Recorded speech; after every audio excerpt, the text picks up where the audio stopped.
Reddit est l'une des plateformes les plus actives à ce jour, occupant la place du 7e site le plus visité de tous les temps à l'heure où je vous parle. Certaines personnes disent que c'est l'une des meilleures créations d'internet, et d'autres la considèrent comme l'une des plus dangereuses de toutes. De l'un des événements les plus prenants au monde jusqu'aux subreddits les plus obscurs, nous nous retrouvons une fois de plus vous et moi pour continuer la quête que nous nous sommes lancés le mois dernier. Explorer un iceberg entier, fait de mes propres mains, et dont chaque strate nous fera entrer dans une dimension de plus en plus sombre. À la base lancée comme une petite série en 2 épisodes, les sujets que j'abordais étaient assez classiques. Certains étaient connus, d'autres juste un peu moins, mais jamais je ne m'attendais à ce qu'ils deviennent aussi gros. J'ai vite compris qu'il était impossible de passer à côté d'un bon nombre de choses, alors j'ai continué à fouiller, à éplucher, à étudier chaque recoin de ce site internet qui, hors du champ de vision de la majorité, continue à cacher d'innombrables secrets. Vaste blague, confession, ARG ou encore mystère, prenez ma main. Il est enfin temps d'explorer les 2 prochaines strates de cette série de vidéos consacrée à Reddit et de ses recoins les plus sombres. Âme sensible s'abstenir, bienvenue dans les archives ragaïennes.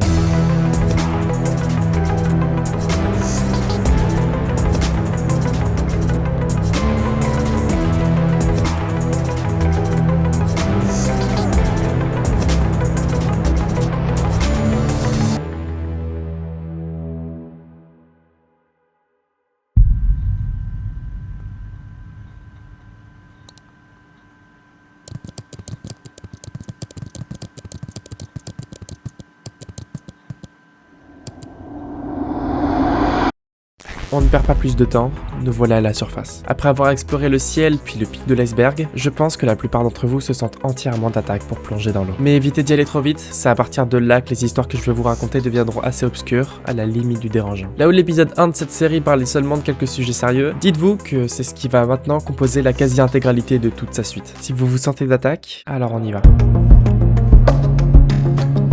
Est-ce que vous avez déjà eu des souvenirs d'un jeu vidéo que vous avez connu il y a des années, mais dont vous ne vous souvenez plus du nom? C'est ce qu'ont vécu les membres du subreddit r/tip-of-my-joystick, un jeu de mots avec tip of my tongue sur le bout de la langue. Sur ce subreddit assez populaire, presque chaque post est créé pour retrouver le nom d'un jeu qui peut dater d'il y a plusieurs années seulement à partir de quelques souvenirs. Et le jeu en question qui nous intéresse a été discuté par le redditeur u/Sparta213 le 30 avril 2016. Je ne sais pratiquement rien de ce jeu. Tout ce que je me souviens, c'est qu'il ressemble un peu à Harvest Moon, mais avec un côté assez sombre. Le jeu commence avec vous et votre femme, un soir vous vous disputez et vous finissez par la poignarder à mort. À partir de là, le jeu consiste à vous occuper de votre ferme pour survivre tout en essayant d'empêcher les habitants du village de découvrir l'incident qui s'est produit. De temps en temps, les flics viennent fouiller la maison et tu dois cacher son corps. Edith, je me souviens pas du tout sur quelle console le jeu était disponible, ni quand il est sorti. Ça devait aussi être avant le milieu ou le début des années 2015, je suis sûr à 100% que c'était pas un jeu Flash. Ce que Reddit ne savait pas, c'est que c'est ce post qui va créer une énorme enquête pour retrouver l'un des jeux les plus recherchés de tout le subreddit. Pendant près de 2 ans, des centaines voire milliers de personnes ont fouillé à travers tout internet dans le but de retrouver ce jeu. Il devait forcément exister, vu le nombre colossal de jeux indépendants qui sortent sur les sites à la Steam ou itch.io. Pour le coup, on dirait un jeu Flash. Ça a l'air trop intense pour être présenté comme un jeu de simulation de ferme. À mon avis, ça pourrait bien être l'un des nombreux jeux d'horreur faits avec RPG Maker. Un bon nombre de personnes ont commencé par considérer ce post comme un lost media perdu à travers les méandres d'internet et désormais introuvable à ce moment-là. Mais plus de 2 ans et demi plus tard, contre toute attente, l'utilisateur u/DavidSpadeAMA débarque dans le même subreddit. Il y avait ce jeu que j'avais téléchargé vers 2006 avant de changer d'ordinateur et de le perdre. C'était un jeu de ferme dans le style de Stardew Valley où on assassinait sa femme, puis on essayait de faire comme si on ne l'avait jamais tué. C'était tout le jeu, continuer à cultiver et s'assurer que personne ne découvre qu'on l'avait tué. C'était pas un jeu qui se faisait passer pour un jeu pour enfants, n'était pas fait sur RPG Maker et je l'avais trouvé sur le site web d'un développeur indépendant. Ok,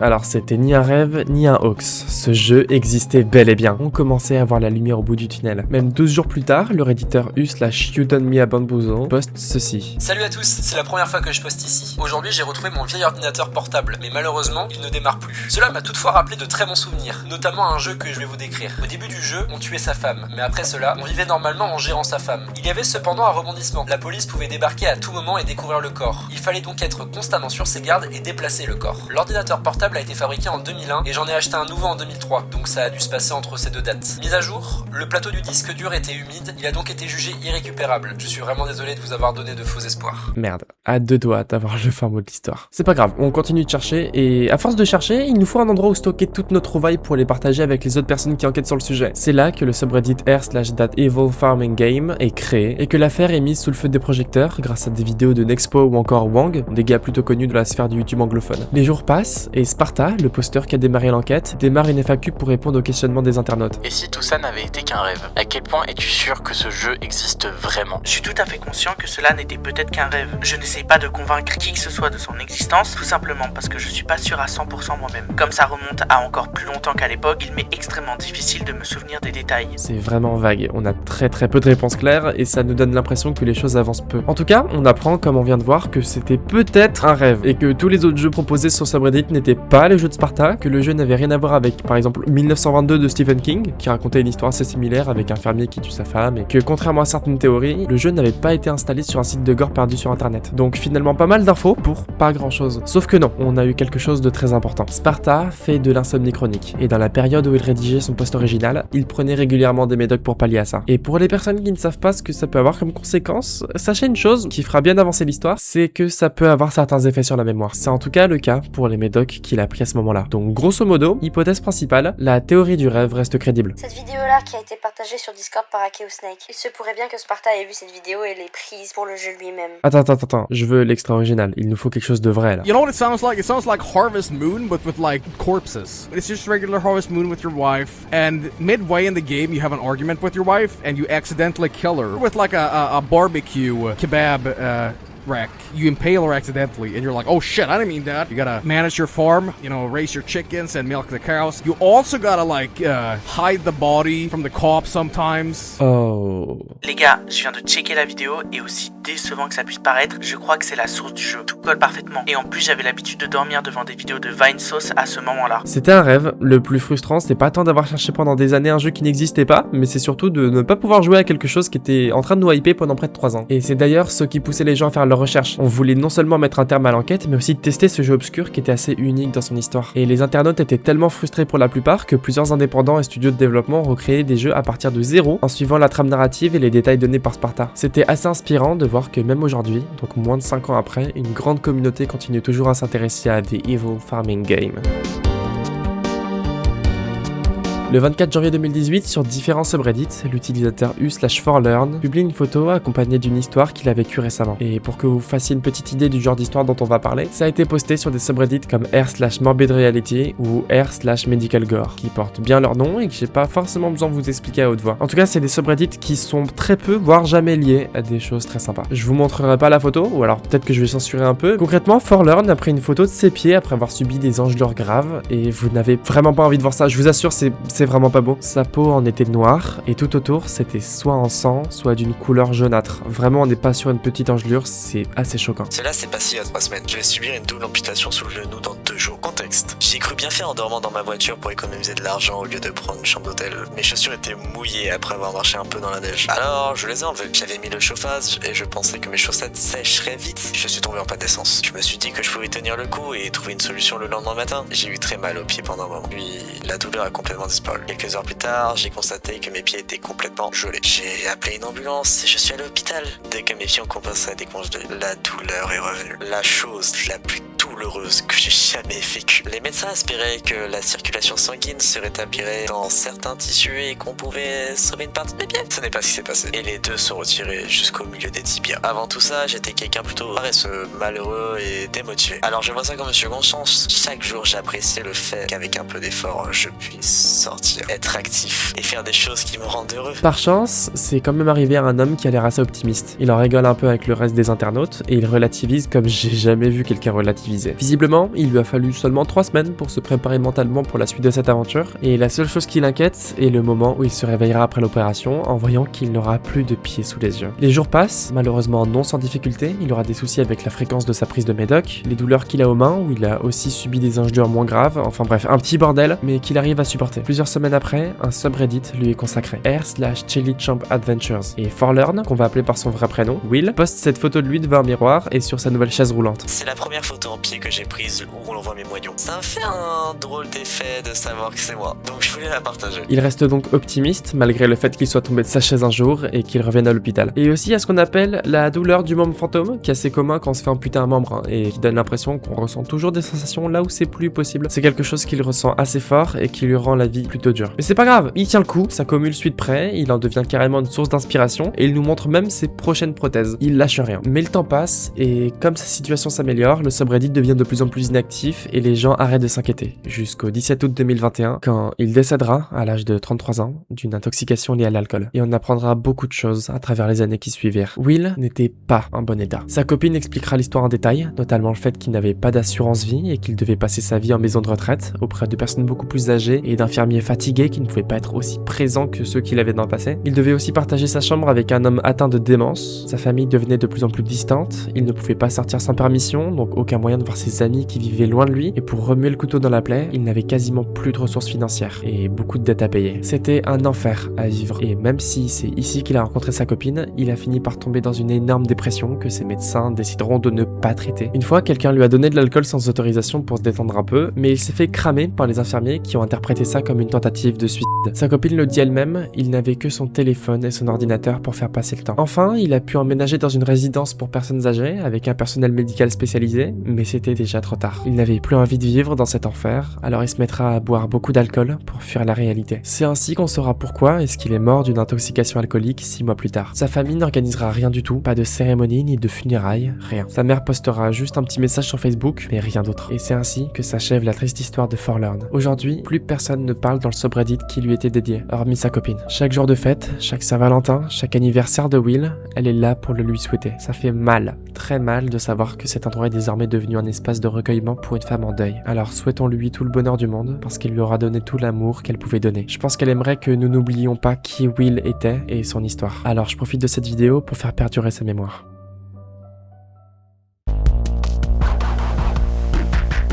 Redescendons un petit peu, on va parler d'une histoire un peu débile. Dans le subreddit assez populaire r/me/IRL, où plein de gens se partagent des posts ou des mèmes auxquels on peut énormément relate, surtout en ce moment avec tous les conflits géopolitiques qui nous entourent. Bref, le 29 octobre 2021, l'utilisateur u/iwillyit ressort un vieux post de 2016 vraiment intriguant. Ce mème vient du futur, vous n'avez juste pas encore la référence. Pourquoi c'est intriguant, vous allez me demander? Parce que cette image date de 2016, et parce que 4 ans plus tard, au cours du mois d'août 2020, un jeu qui était à la base sorti en mi-2018 va faire fureur partout sur internet. Et ce jeu, c'est Among Us. Il y a vraiment très peu de chances que vous soyez passé à côté de ce phénomène. Même encore aujourd'hui, pas mal de gens en parlent ou font carrément des vidéos dessus en 2026. C'était un peu l'âge d'or des jeux vidéo un peu random comme Fall Guys ou Fortnite, surtout pendant le confinement, donc aux alentours de 2020. Une équipe de passagers dans un vaisseau qui doivent démasquer un imposteur qui tue peu à peu les joueurs, je pense que vous connaissez déjà le principe du jeu. Ce même, qui sortait de nulle part, est devenu assez viral quand Among Us est devenu populaire, parce que ça pouvait pas être dû au hasard. C'était soit un développeur du jeu, soit quelqu'un d'extrêmement chanceux. Ou alors, c'est un montage. Peut-être que tout est faux depuis le départ et que c'était un petit peu pour attirer l'attention, mais le même de base est quand même drôle, hein.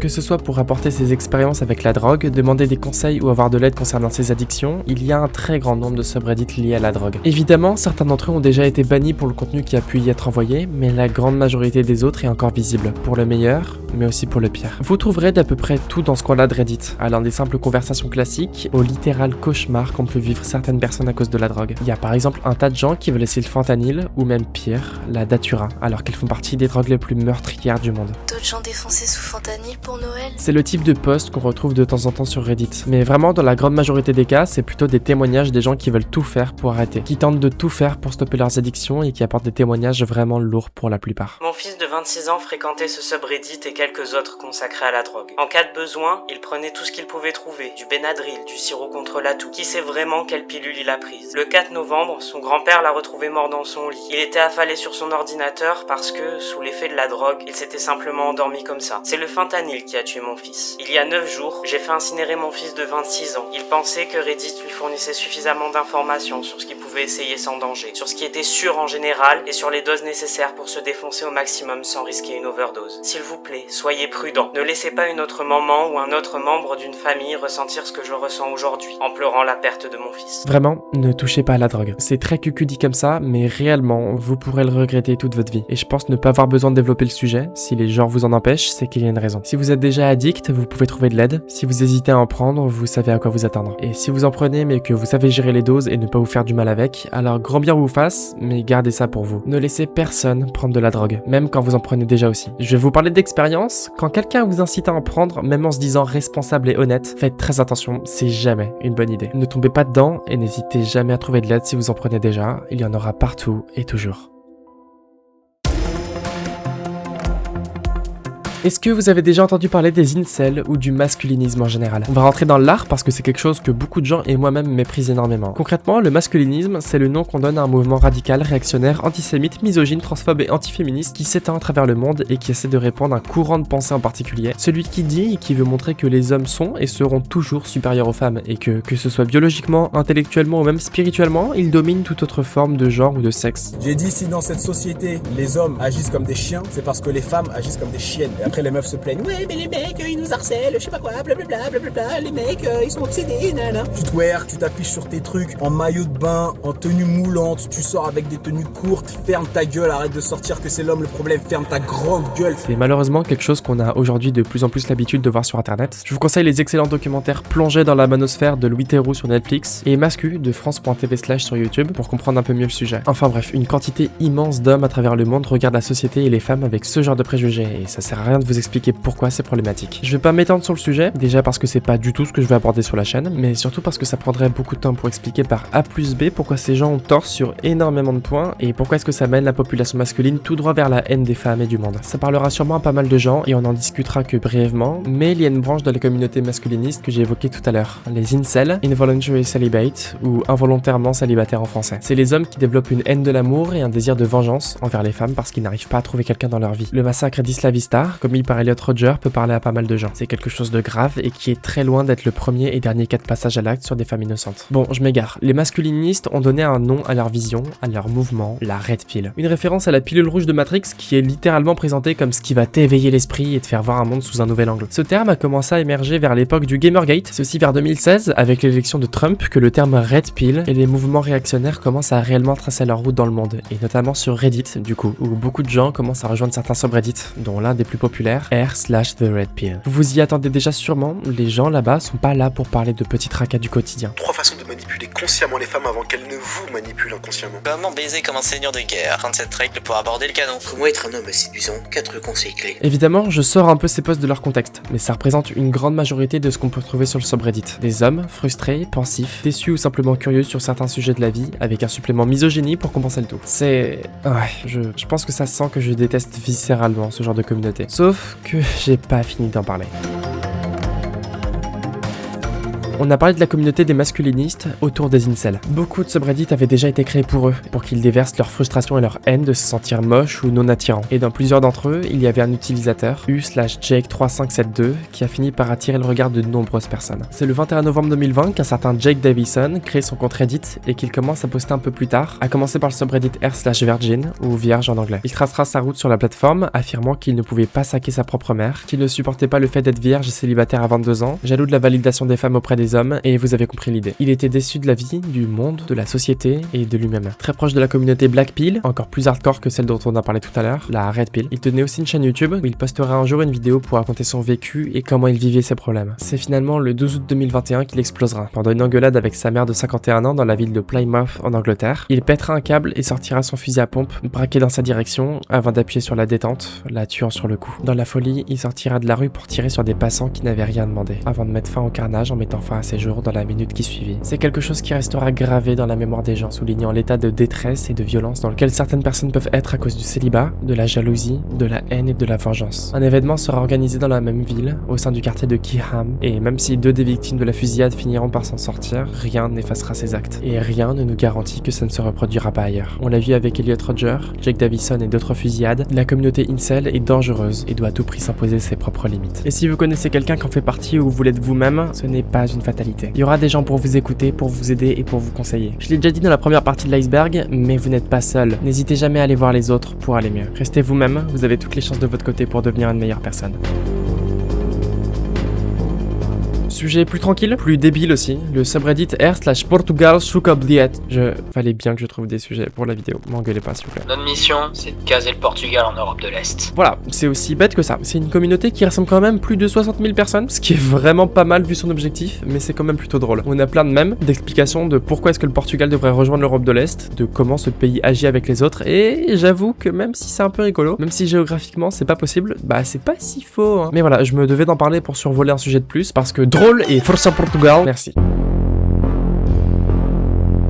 va pas seulement parler de r/psychopath, mais aussi de la grande famille des subreddits qui parlent de la psychopathie et des troubles similaires. On peut y trouver des communautés où n'importe quel type de personnes participent pour apporter des témoignages ou poser des questions sur ces sujets, dans l'espoir d'avoir un maximum de réponses ou avoir l'avis des réditeurs. Comment sont les psychopathes quand ils sont enfants? Comprendre la femme psychopathe. Pourquoi est-ce que les psychopathes stalkent et détruisent des vies? Comme beaucoup le savent, c'est des choses qu'on aborde assez peu en société et dont les seules entre guillemets représentations sont des personnages comme Jeffrey Dahmer, Ted Bundy, Lucas Magnotta, etc. C'est un peu pour aller au-delà des clichés sur les troubles liés à la psychopathie, l'antisocial, la bipolarité ou le borderline que la plupart des réditeurs ici essaient d'être le plus clair possible pour casser un peu les tabous et ne pas seulement se contenter des clichés qu'on a l'habitude de véhiculer sur internet ou dans les médias. Et pour éviter de passer une heure pour vous parler de tout ça, j'ai sorti un podcast sur ma chaîne secondaire Pépis sur lequel je discute avec Lexi de tout ça et je voulais vous mettre quelques extraits, mais n'hésitez franchement pas à aller la regarder tout de suite ou après avoir fini cette vidéo parce qu'on y apprend beaucoup de choses et que vous pouvez mieux vous y retrouver, voire même vous identifier à certains de nos propos. Ça dure près de 40 minutes mais ça passe vite et c'est franchement intéressant. C'est très mal vu parce que personne n'a le courage d'en parler parce que c'est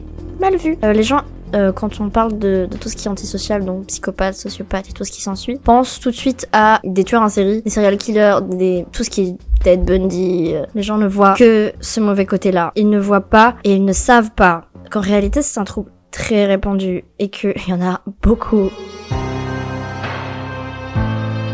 Cette histoire fait partie des plus populaires de Reddit, et vous la connaissez sûrement déjà si vous avez l'habitude de regarder des vidéos comme la mienne. On va la lire du début à la fin, alors les gens qui connaissent déjà peuvent skip. Le 11 janvier 2012, un homme crée un compte Throwaway, donc seulement dans le but de poster un témoignage, une question ou une histoire avant de repartir ensuite. En lisant un post dans Ask Reddit, il a choisi son moment pour se dévoiler. Est-ce que vous avez déjà ressenti un lien personnel profond avec une personne rencontrée en rêve pour ensuite vous réveiller avec un sentiment terrible en réalisant qu'elle n'a jamais existé? Compte Throwaway car c'est très personnel. Durant mon dernier trimestre à la fac, j'ai été agressé par un joueur de football américain parce que je marchais là où il conduisait. Il pesait 147 kilos.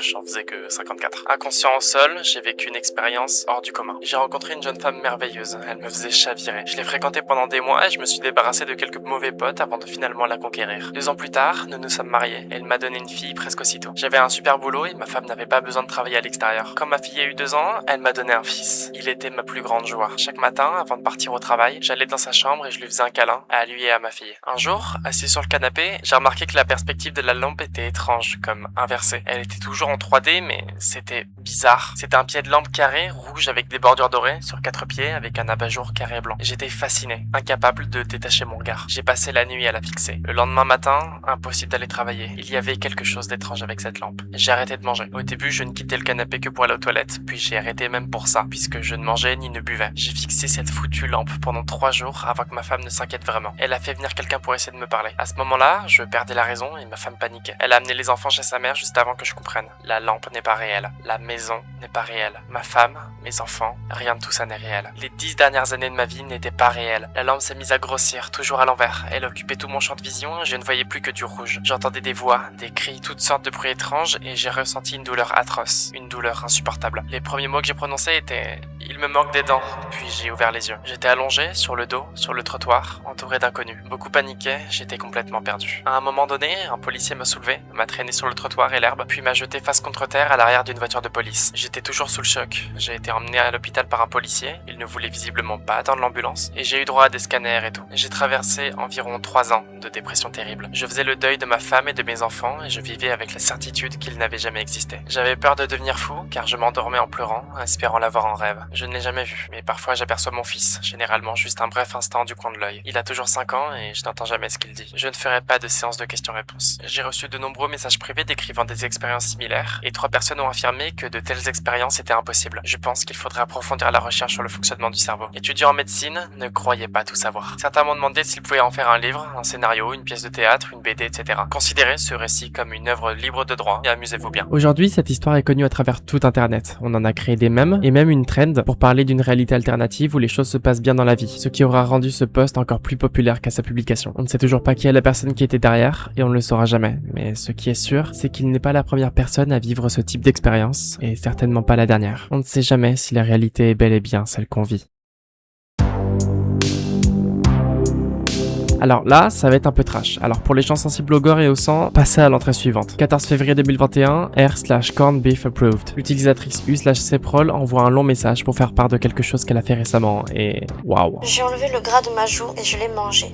Je sais pas ce que j'ai fait. Un peu de contexte. Je passe mon permis moto, mais les casques sont inconfortables. J'ai les joues potelées, alors ils appuient dessus et me donnent des ampoules dans la bouche. Je me suis dit, pourquoi ne pas affiner mes joues? Il existe une intervention appelée bichectomie qui consiste à retirer un coussinet graisseux dans les joues. Je suis étudiante et je n'ai pas les moyens. Alors je me suis dit, pourquoi ne pas économiser ces 1290 € et le faire moi-même? Bref, j'ai commencé à rassembler le matériel. J'avais tout préparé. J'ai passé 2 heures le matin à essayer d'atteindre le coussinet adipeux sur une joue, mais j'ai failli m'évanouir à plusieurs reprises. Alors j'ai laissé tomber. Le soir, j'ai réessayé. J'ai donc utilisé les ciseaux de mon petit couteau suisse au lieu du cutter. C'était vraiment galère. L'enlever, c'était une autre histoire. Une sensation incroyablement bizarre, comme s'arracher une dent, mais dans la joue. J'ai coupé le bourrelet, mais j'ai touché une veine. 3 heures en tout pour un seul bourrelet parce que je n'y connaissais rien. Mais bon, c'est en forgeant qu'on devient forgeron. Même pas besoin de point de suture. Le lendemain, ma joue est super gonflée. Mais c'est normal. J'ai gardé le morceau de gras et j'ai décidé de le mettre dans mon sandwich du petit déjeuner. Avec un peu de poivre, parce que franchement, je gaspille pas de la bonne nourriture. Ça avait un peu le goût du gras d'une escalope de porc. Voilà, c'est... ouais, sacrée histoire, hein. Et je pense que vous êtes comme la plupart des gens, c'est-à-dire toutes les personnes qui lui auront gueulé dessus en disant bah change de casque en fait. C'était débile, et elle le savait aussi. Mais bon, même si on n'a pas vraiment de nouvelles d'elle depuis le post, elle a laissé une sacrée trace sur Reddit. Et heureusement, on sait qu'elle était tout de même de bonne santé après son autochirurgie. Morale, si un casque de moto est trop serré pour vous, changez de casque en fait juste. Ce subreddit est super connu, oui, mais on peut y trouver des choses vraiment flippantes. Concrètement, r/letsnotmeet rassemble l'une des plus grosses communautés de Reddit quand il s'agit de raconter des histoires terrifiantes ou mystérieuses qui sont arrivées aux créateurs et créatrices des posts qu'on peut trouver. Malheureusement, beaucoup des histoires qui siègent dans le subreddit sont connues pour être fausses, mais quand même, la majorité d'entre elles sont réelles et on ne se lasse jamais d'en lire. Alors, âme sensible s'abstenir, c'est dark, mais c'est sympa si vous voulez avoir quelques frissons ou si vous avez besoin d'histoires à raconter au coin du feu pour le soir d'Halloween. Mon frère a vu un fantôme quand il était enfant. 20 ans plus tard, j'ai compris ce qu'il avait réellement vu. J'ai survécu à une fusillade de masse dans un cinéma. J'étais sur la liste de meurtre de quelqu'un. Ce sujet-là, il est pas mal niche, très peu de gens en parlent alors que c'est super créatif, vous allez voir. En plus, le sujet de Airplace m'avait manqué, donc ça me fait plaisir de pouvoir revenir dessus vite fait. Il y a une communauté au sein de Airplace qu'on appelle les flippers, ou les retourneurs, pas de blague salace s'il vous plaît, qui s'amusent à raid en masse un logo ou un dessin de Airplace pour le retourner, littéralement. À la base lancé comme une petite vanne avec son chat, le streamer et youtubeur brésilien Phelps a démarré cette aventure avec une seule phrase en tête. Je veux simplement rendre le timelapse de r/place plus amusant, au lieu de me contenter de montrer une œuvre d'art créée en 5 secondes. Le reste de la vidéo étant consacré à sa défense. Il ne s'agit pas de détruire l'art, mais de s'amuser et de plaisanter avec d'autres communautés sans nuire à personne. Alors il commença à retourner ça, puis ça, mais encore ça, et ainsi de suite. Même avec le logo Dosu qui était l'un des plus grands de la toile en 2017. Comme avec le cul de Airplace, c'est quelque chose qui restera de plus en plus oublié avec le temps, mais c'était tout de même assez rigolo à voir. Si vous mangez devant cette vidéo, sachez que pour cette entrée de l'iceberg, je vais vous demander de finir votre assiette parce qu'on va toucher au merveilleux monde du caca. Pour la faire courte, c'est le 9 janvier 2018 dans le subreddit r/confession que cette histoire a été écrite sous ce post. Vous êtes vraiment pas prêts. Dans ma famille, on fait des cacas énormes. C'est peut-être génétique, peut-être notre alimentation, mais on pond des boudins gigantesques. Si vous avez déjà fait une grosse crotte, vous savez que parfois ça ne passe pas dans la chasse d'eau. Ça reste planté en travers du trou, au fond de la cuvette, et le courant d'eau ne fait que la faire tourner comme pour vous narguer. Quand j'étais petit, c'était tellement fréquent qu'on avait un couteau à caca. C'était normal de traverser le couloir et d'entendre quelqu'un crier « Hey, tu peux me passer le couteau à caca ?» Plus tard, j'ai 22 ans, ça fait un jour ou deux que je ne suis pas allé aux toilettes et je suis chez un ami. Je m'exlipse et je lâche une énorme bouse. J'entrouvre la porte et j'appelle mon pote. Il arrive, je lui demande son couteau à caca. « Quoi ? Ton couteau à caca ?» Je dis. J'en ai besoin, s'il te plaît. C'est quoi un couteau à caca? Il appelle peut-être avec un nom un peu plus délicat, un coupeur à excréments, séparateur de bouse, un glaive à étron. Je lui explique ce que je veux et pourquoi. Il se met à rire, puis plein d'autres gens se mettent à rire. En fait, la musique s'est arrêtée et tout le monde a entendu mes supplications à travers la porte. En fait, aucun d'eux n'avait de couteau à caca. C'est juste ma famille de tarés avec leur intestin détraqué. Putain de merde. J'ai rien à rajouter. Il fallait que je prenne un subreddit de son genre, et j'avoue ne pas du tout faire partie du public visé, parce que ça me dégoûte franchement. Vous l'avez dans le nom, celui-ci est basiquement créé pour que beaucoup d'internautes partagent des photos de leurs gags, ou sinon qu'ils se fassent passer pour une femme pour troller des hommes. J'éviterai de trop en parler, mais ce genre de communauté pullule sur Reddit. Celle dont je viens de vous parler compte aujourd'hui plus de 46 000 personnes, dont 6 000 viennent régulièrement ici, et y a rien de plus profond que des photos de zobs, sans mauvais jeu de mots. Qu'on le veuille ou non, ce genre de choses est très facilement visible sur la plateforme. Rien n'empêche qui que ce soit de ne jamais tomber dessus. Et pour revenir à une problématique qu'on avait déjà abordée dans mes vidéos précédentes, avoir accès au contenu NSFW est très simple sur Reddit, et tout le monde peut avoir accès à des subreddits comme celui-là en quelques clics. Ce que je veux dire par là, c'est pas seulement que son accès est trop peu modéré, mais c'est aussi et surtout parce que je vois vraiment peu l'intérêt de le poster sur quelque chose d'aussi populaire que Reddit. Voilà, ça m'inquiète un peu, et voir des subreddits entiers de photos de pipou ou de vidéos de gens qui se poncent le manche sur des figurines d'animé, c'est juste perturbant en fait. Mais comme on le dit, les goûts et les couleurs, pas de king shaming, pas de quoi que ce soit, juste, je sais pas si c'est vraiment la bonne plateforme pour poster ça. Pour les gens qui connaissent déjà ce sujet, vous savez que c'est quelque chose de vraiment immense. Si je voulais tout raconter en entier et aller dans les petits détails, il faudrait carrément que je fasse une vidéo de 2 heures là-dessus. Mais Obscurial l'a déjà fait, et c'est ce qui va beaucoup inspirer cette entrée de l'iceberg. Donc merci à lui pour les infos, et ne vous étonnez pas si je dis un peu les mêmes choses que lui. Je vais globalement faire un résumé de ce qu'il a dit. Donc foncez regarder cette vidéo, elle est vraiment bien foutue et beaucoup plus détaillée que ce que je vais vous raconter. Le 18 juillet 2009, alors que Reddit était à ses tout débuts, un utilisateur anonyme du nom de 26 a publié un post dans le plus grand subreddit de l'époque, r/reddit.com. La fin de Religion of Peace. Il est mort aujourd'hui. Dans ce post, on apprend le décès d'un certain Milo, un ancien militaire du Vietnam de 79 ans, seul et qui ne parlait quasiment à personne. Il est décrit comme un vieux connard méchant et sans aucune famille ni amis. Beaucoup de gens qui connaissent Milo sur Reddit envoient un message de soutien, lui disent qu'il va leur manquer et qu'il était quand même aimé par pas mal de personnes sur la plateforme. Ce à quoi répond 26, étonné de voir autant de soutien sous son post. Mais justement, qui est Milo? Si c'est quelqu'un d'aussi connu, alors pourquoi pas nous aussi faire sa connaissance à travers tout ce qu'il a pu poster. Waouh. Waouh. Ah ouais, d'accord. Faut savoir qu'à son époque, Milo était très actif sur Reddit. J'ai presque envie de dire qu'il ne faisait que ça de ses journées, répondre à des posts et se balader sur le site. Le nombre d'infos qu'on peut avoir sur lui est immense. Et il aime raconter des histoires de guerre ou des choses qu'il a vécues dans le passé. Si on se base sur ce qu'il a pu dire à travers différents subreddits, on peut apprendre qu'il était engagé dans la guerre froide ou la guerre du Vietnam par exemple. Il avait aussi combattu en Palestine, en URSS, en Rhodésie et dans d'autres territoires à travers le monde. Un sacré palmarès au fil de sa vie de militaire en gros. Mais il y a aussi quelque chose dont on n'a pas parlé et qui est pourtant très important. Il était l'un des modérateurs du subreddit r/j.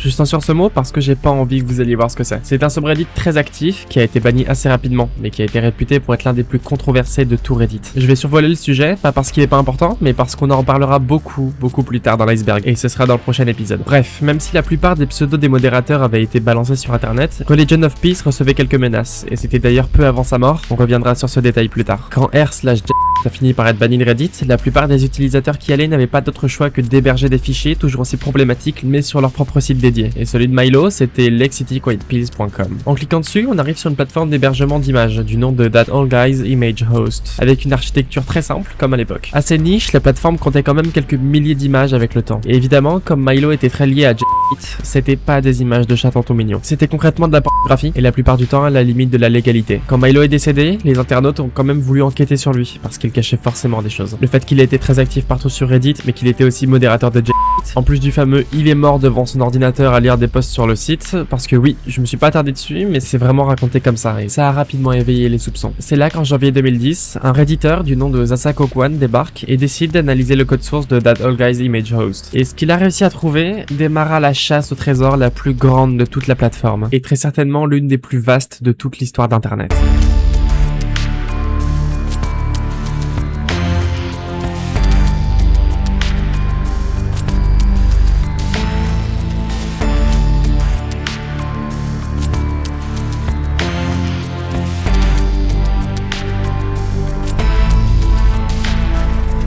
C'était pas normal de voir une page comme ça cachée dans un site au pif, ça cachait forcément quelque chose. Et ces lignes avec marqué spec, des nationalités et des termes militaires, est-ce que Milo recherchait pas des mercenaires grâce à cette page cachée? Et puis toutes ces langues, tous ces termes comme WW ou Wet Work, c'est pas des choses qu'on voit dans les services de renseignement classiques, ça s'adresse clairement aux services de renseignement les plus protégés dans le monde. GIGN, Spetsnaz, Navy Seals et j'en passe. En passant en revue toute la page, on comprend pas tout, mais on arrive quand même à savoir que c'est adressé à des mercenaires, sinon à des organisations gouvernementales. D'ailleurs, on va revenir sur quelque chose sur lequel on s'est pas attardé. Lake City Quiet Pills, les pilules silencieuses de Lake City. Dans un contexte normal, on pourrait penser que ça désigne des somnifères ou juste des pilules spéciales venant de la ville de Lake City. Mais laquelle? Parce qu'il y en a pas mal aux États-Unis. Alors que si on se remet justement dans le contexte de Milo, ancien vétéran de la guerre et militaire expérimenté, les Quiet Pills peuvent désigner des balles, des munitions utilisées dans les missions spéciales. Et s'il y a un lien entre ça et la ville de Lake City, c'est l'usine de munitions de Lake City dans le Missouri. Et tout prend son sens. Et maintenant qu'on a parlé de ça, on va encore revenir en arrière et on va se poser une question qui va nous avancer dans cette enquête. Qui est 26, l'auteur du post annonçant le décès de Milo? C'est après pas mal de recherches qu'on a appris à comprendre son pseudo. 26, c'était très certainement une référence à un code commun dans l'armée navale. Quand on sait que lui-même a eu un passé de militaire, ça paraît logique. Et maintenant, il faut qu'on trouve des traces de lui. Parce qu'avant le post dont je vous ai parlé au début de l'histoire, 26 était inconnu au bataillon. Personne ne savait qui c'était et d'où il venait. C'était presque étrange de voir qu'il connaissait bien Milo alors que c'était le gars le plus fermé socialement. Donc peut-être que si on recherche son pseudo pour avoir des infos sur lui, ça va nous amener quelque part. Qui sait? Après pas mal de recherches, on en vient à un pseudo, Angel26, sur le site farc.com, un forum américain sur à peu près tout ce qui touche aux news du pays. Mais vous voulez savoir le plus marrant dans tout ça? L'adresse mail associée au compte de 26 c'était angel.2.6@lakecityquietpills.com. Il y a clairement un lien entre Milo et lui, et visiblement pas qu'un peu, étant donné qu'il postait déjà sur farc.com en 2002, soit des années avant que le site lakecityquietpills.com n'existe. Autre coïncidence, Angel postait de temps en temps des forums liés à l'informatique, comme Jaguar PC, où il aurait eu des conversations assez techniques, par exemple sur le spam, quelque chose que visiblement Milo aussi détestait de son vivant. Quand on prenait tout ça en compte, on arrive à rassembler les pièces du puzzle, et on peut bâtir notre théorie principale. Est-ce que Milo et 26 sont la même personne? Ok, je vais être plus clair. Est-ce que Milo aurait simulé sa propre mort pour éviter de potentiels problèmes judiciaires liés à la fermeture de r/G? Parce que si vous vous souvenez bien, j'ai dit que le subreddit avait fermé peu avant sa mort, et que son pseudo commencera à circuler juste après. Ça paraît cohérent quelque part qu'il veuille tout faire pour qu'on le laisse tranquille après cette controverse. Et cette fois-ci, on va revenir encore au code source de la page cachée de lakecityquietpills.com, l'hébergeur d'images pour adultes de Milo. On peut y lire ce message. Bonne année à tous. Nous fêtons l'anniversaire du vieux. Le 19, la fête commence à 15h, comme d'habitude. Pour info, nous réservons une chambre pour 3 jours, pour les personnes venant de l'extérieur de la ville et une nuit pour les locaux. Venez trinquer à Dutch Marlow. Et un peu en dessous. Nous avons 38 chambres au Marriott sur la 46e rue, Shade à la carte d'accès pour les locaux. Récupération à la fête. Donnez votre nom de voyage à réception et c'est tout. Pas besoin de pièce d'identité, nous réglerons la facture. Ne dépassez pas 500 pour le service en chambre. Les téléphones là-bas sont pas sécurisés. Le bus de l'hôtel part à 13h30. Un service de voiturier pour le trajet retour vous attendra. Quand vous serez prêt à vous écrouler, ne conduisez pas en état d'ivresse. Ça paraît trop spécifique pour être une fête d'anniversaire. C'est bien trop organisé et surtout, nom de voyage, ça peut facilement faire allusion à des faux noms créés pour l'occasion. Et c'est sans oublier le fait que ce message est écrit dans la page cachée du site de Milo. Et où est-ce que ça se passe d'ailleurs? Le Marriott, un hôtel 4 étoiles situé en plein cœur de New York. Mais pourquoi? Il est supposé que c'est là-bas que se déroulera le briefing de leur opération. Parce qu'ils se diviseront ensuite pour se retrouver à Dubaï, dans un autre hôtel, l'Al Bustan Rotana. Et pourquoi je vous en parle? Parce que ce sera dans cet hôtel que le 19 janvier 2010, le chef du Hamas, Mahmoud al-Mabrour, qui venait d'arriver dans le pays, sera tué par des assassins expérimentés. C'est l'une des affaires les plus médiatisées de l'époque. C'est ce qu'on appellera le Dubai Gate. Voilà comment l'histoire de Lake City Quiet Pills a commencé à prendre énormément d'ampleur sur Reddit. Et la suite ne sera pas dans cet iceberg. Voilà, je suis désolé, mais cette affaire est vraiment énorme. Et aujourd'hui encore, on a quelques petits doutes de si c'est un ARG ou pas. Rien n'est clair à 100%. Et surtout, j'ai pas envie de me réapproprier la vidéo d'Obscurie à ce sujet. Alors pour vous épargner littéralement 25 minutes de moi qui vous explique Lake City Quiet Pills, je vous laisse sur ce suspense insoutenable et je vous redirige une fois encore vers sa vidéo qui est vraiment bien détaillée. Pardon pour les gens qui s'attendaient à ce que je raconte tout, c'est pas pour aujourd'hui, mais sachez que ça n'en reste pas moins quelque chose de vraiment fascinant. Juste, c'est trop long pour que je vous fasse l'historique de Milo de A à Z. C'est là qu'on va commencer à aborder des sujets assez sombres. Vous le voyez vous-même sur la timeline de la vidéo, on va pas tarder à plonger dans les eaux claires, donc vers à peu près la deuxième moitié de l'iceberg. Make Me Suffer, c'est un subreddit plutôt sympa quand on regarde juste les posts les plus likés. En fait, c'est là où on peut retrouver des informations badantes, ou sinon des bons mèmes faits par la communauté qui parlent de l'absurdité du monde, de la peur de la mort et de la cruauté de la nature. Mais quand, au lieu de regarder les posts les plus upvotés du subreddit, vous regardez les plus récents, vous vous doutez bien qu'il y a beaucoup moins de filtres. Il m'a fallu 5 minutes pour tomber sur une bouche dont on a arraché toutes les dents, des trous dans différentes parties du corps, un cube fait avec des peaux mortes, ça me dégoûte, les organes internes d'une femme atteinte d'endométriose, un mini reportage sur 150 vers vivants retirés du nez d'un homme, mais aussi un timelapse complet d'une éviscération. Je m'attendais pas à voir autant de choses aussi brutales en si peu de temps, mais quelque part, c'est l'un des rares subreddits qui met en avant ce genre de choses dans un contexte pédagogique et intéressant, et pas juste pour le lol ou le gore gratuit. Alors oui, vous apprendrez beaucoup de choses, mais ce que je vous ai cité il y a 10 secondes, comme je l'ai dit, ça m'a pris moins de 5 minutes pour les trouver. Alors imaginez que si j'y passe une heure entière, même si c'est toujours intéressant et que ces choses ne sont pas postées pour le fun, la curiosité morbide nous pousse toujours à vouloir scroller encore plus bas. Faites attention à ça. Et on reviendra dessus tout le long de l'iceberg parce qu'en fait c'est concrètement l'objectif de cette série de vidéos. Quand est-ce qu'on considère la curiosité comme étant la curiosité morbide? Et jusqu'où peut-elle nous pousser à aller? C'est là qu'on va passer un cap dans l'iceberg et qu'on va voir ensemble ce qu'il y a de pire que le NSFW ou Not Safe for Work, le Not Safe for Life. Aussi connu comme étant le tag le plus trigger littéralement qu'on peut attribuer à un post. Le Not Safe for Life, dangereux pour la vie, prévient quiconque qui clique sur celui-ci de ne pas passer un très bon moment. C'est notamment grâce au subreddit spécialisé dans ce genre de contenu que le NSFL s'est fait connaître. Et vous n'avez pas envie de voir ça. Même si on exagère beaucoup le caractère de certains posts, certains d'entre eux sont vraiment sombres. Voilà le genre de choses qu'on va aborder dans la suite de cette série. Même si on va pas exclusivement parler de ça, gardez en tête que ce sera de plus en plus sérieux, mais ça nous servira beaucoup pour répondre aux questions qu'on s'est posées il y a 2 minutes. C'est bon, on est dans les eaux claires, ça fait quand même un sacré chemin. Vous avez survécu à la première moitié de l'iceberg, c'est pas mal, mais je vous assure, la suite est beaucoup moins joyeuse. On va traiter de choses encore plus bizarres, troublantes, perturbantes, et même assez terrifiantes pour certaines. Si vous considérez que vous êtes préparé psychologiquement pour ça, et que vous vous sentez d'attaque pour la suite, alors dans ce cas, plongeons encore plus profondément dans l'iceberg de Reddit, dans les eaux claires.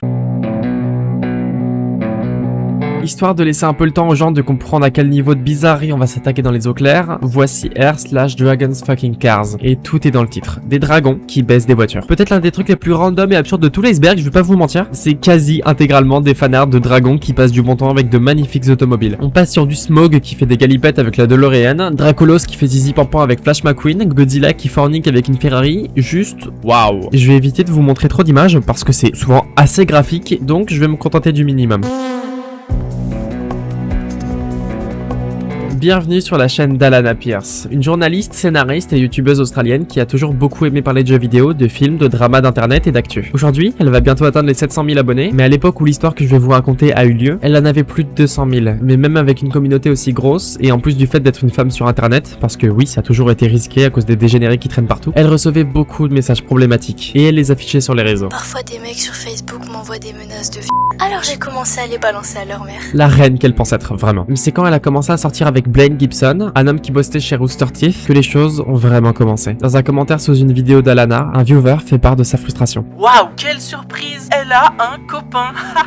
Mais sérieusement, c'est quoi le problème avec les femmes et leur besoin constant d'être en couple? Genre, pourquoi elles ne peuvent pas être célibataires au moins 1 mois? Putain, j'ai regardé toutes les vidéos depuis le début. J'espérais t'en rencontrer un jour et qu'on puisse vivre quelque chose de génial. Mais non, il a fallu que tu tapes le premier connard qui est passé devant toi. Je parie qu'il te dit même pas tous les jours à quel point t'es belle et canon. Je parie qu'il se fichait complètement de toi avant que tu t'ouvres à lui. J'en ai marre de toutes ces femmes que j'aime et qui ont une relation. C'est bon, j'en ai marre. Le message de cet homme sera littéralement répété et amplifié sur Reddit, dans r/NiceGuys, un espace de discussion très populaire et très tranquille. Plus tard, le 19 octobre 2017, Alana publiera une vidéo, Mon Stalker, ma version de l'histoire, pour parler de l'enfer qu'elle vivra à cause d'un homme, du nom de Daryl Pratt. C'est cette histoire que je vais vous raconter. Concrètement, les choses commençaient sans vraiment de problème. Un utilisateur qui utilisait le pseudo de Bruce Wayne avec une photo de profil de pingouin commentait sous toutes ses vidéos. Quand on fouille un peu sur YouTube, on peut retrouver la chaîne de ce certain Bruce Wayne. Il publiait des compilations de photos de personnalités d'internet et likait des vidéos avec elles dedans, ou même avec des femmes en général en fait. En parallèle, dans les commentaires d'Alana, il empêchait quiconque de la complimenter ou même de lui donner de la force par pure jalousie, et voulait contrôler son corps en lui disant quoi faire ou ne pas faire avec. À force de le voir sous chacune de ses vidéos, elle lui demandait d'arrêter, mais il l'ignorait, donc évidemment, il se faisait bloquer de partout. C'est là qu'il se crée un nouveau compte, mais pour faire la même chose en fait. Donc ça recommence. Il se fait bloquer et il comprend que ses efforts ne mèneront à rien, donc il se lance sur Reddit avec son tout nouveau compte, u/Daryl Pratt. Le 2 mai 2016, il publie son premier post dans le subreddit r/Legal Advice, connu pour être un endroit sûr pour demander des conseils juridiques ou avoir de l'aide avec des affaires en cours. Dans celui-ci, il dit: est-ce que je pourrais avoir des problèmes en envoyant des lettres d'amour à une fille? Évidemment, il développera ensuite que ça concerne Alana et il recevra beaucoup de commentaires négatifs. À partir du moment où tu te demandes si tes messages sont légaux ou non, tu devrais te demander si c'est vraiment des lettres d'amour. Arrête ça. Je pense pas pouvoir insister plus que ça, mais ça n'arrivera pas. Je peux presque te garantir qu'elle ne souhaite pas être ton amie. Si t'insistes encore pour la contacter, tu risques d'être accusé de harcèlement. Tu devrais arrêter tout contact et consulter un professionnel de santé au plus vite. Cette obsession est vraiment malsaine. Ce à quoi il répondra: merci pour le conseil, mais je pense que je vais continuer à envoyer des lettres pour l'instant. Si elle me dit d'arrêter, j'arrêterai bien sûr. J'ai l'impression que si je lui envoie assez longtemps, elle se rendra compte à quel point je tiens à elle. Et peut-être qu'elle sera mon amie alors. Il s'en fichait complètement des gens qui lui disaient d'arrêter. Il ne voyait clairement pas le mal qu'il engendrait et il continuait à demander de l'aide, même dans le subreddit r/relationships. Je suis cette fille sur YouTube et sur ses réseaux depuis plus d'1 an. J'ai aimé et commenté tout ce qu'elle a publié pendant plus d'1 an aussi. Et j'ai dit que des choses gentilles. elle m'a beaucoup répondu. Puis sans raison, elle m'a banni de tous ses réseaux. J'ai créé un autre compte pour la supplier de me débannir, mais elle l'a banni aussi sans réponse. J'allais créer un autre compte avec un faux nom pour la suivre, mais je la complimente dans chaque publication. Alors je pense qu'elle va se douter que c'est moi. Si je ne dis que des choses gentilles et que je la complimente, ça ne peut pas être du harcèlement ou du stalk, pas vrai? Sauf que tout le monde lui disait que c'était problématique. C'était du stalk, c'était illégal. Et surtout, les sentiments d'Alana étaient vraiment tout sauf réciproques. Mais comme à son habitude, Daryl Pratt n'écoutait toujours pas. Il se demandait pourquoi est-ce qu'aimer une fille était devenue si problématique aux yeux des gens, et que son amour était une raison largement valable pour continuer de la stalker. Parce que oui, même s'il disait au tout départ qu'il voulait être ami avec elle, les gens se doutaient bien que Daryl voulait plus. Beaucoup plus. Dans le subreddit r/worstoff, un utilisateur du nom de Sporkmuffin l'affiche en public dans un post. Un mec poste à propos de stalker une fille et s'étonne qu'on le traite de taré. Ce qui va pas, c'est quand une fille te fait tomber amoureux d'elle, puis elle te brise complètement le cœur en te traitant de pervers et en te bannissant sans raison, puis elle t'humilie publiquement en ligne. Ça, c'est mal, pas ce que j'ai fait. Il rejetait sans cesse la faute sur Alana, malgré les centaines, voire milliers de downvotes qu'il subissait. Il ne voyait rien de mal chez lui quand tout le monde essayait de lui expliquer ses red flags. Le 8 juin, il était revenu poster quelques messages, rongé par la haine qu'il ressentait envers Alana et ses relations. Je devrais sûrement être mort ce soir, ça la rendrait heureuse. J'emmerde ce monde. Et depuis ce jour, aucune nouvelle. Certaines personnes ont théorisé qu'il était soit réellement décédé, soit actif avec un nouveau compte, soit enfin suivi par un professionnel de santé. Alana était aussi perdue et n'avait aucune nouvelle de lui. Tout était devenu plus calme, mais pas forcément plus rassurant.